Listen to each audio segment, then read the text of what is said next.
me share with you a story about the Beardstown Ladies. The Beardstown Ladies were a group of gals that formed an investment club in a town in western Illinois, in a little city of 20,000 people that was on the river, the Mississippi River.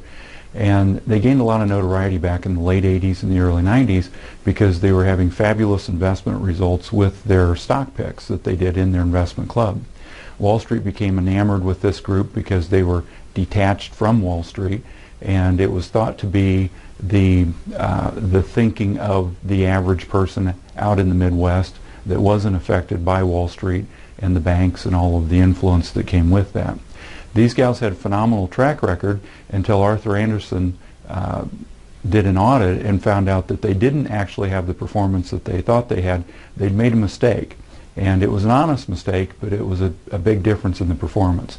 And what Arthur Andersen found was that they had not only underperformed the market, but they'd underperformed the market pretty dramatically and taken a tremendous amount of risk to deliver that lower return. But to me, the most interesting thing about the story wasn't that the pedestal that they put the Beardstown Ladies onto and the media push that was propelling them to the forefront.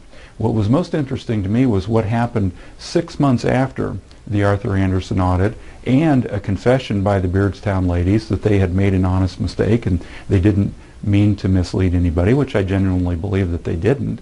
But to me, the most interesting part of the story was what happened 6 months later. 6 months later, the Beardstown Ladies had another book deal that hit the market, and it immediately went to a bestseller. So how can a book written by people that had so dramatically underperformed the market go immediately to the bestseller list when there really wasn't anything there? And the most interesting part of the story, in my mind, is the behavioral finance aspect of it that tells us that we want to believe so badly that there is a guru out there, that there is somebody that can do this better than everybody else, that we will ignore all the documented facts. And I think it's a good lesson to learn that you don't want to be persuaded by some of these media people. That's the Beardstown Ladies.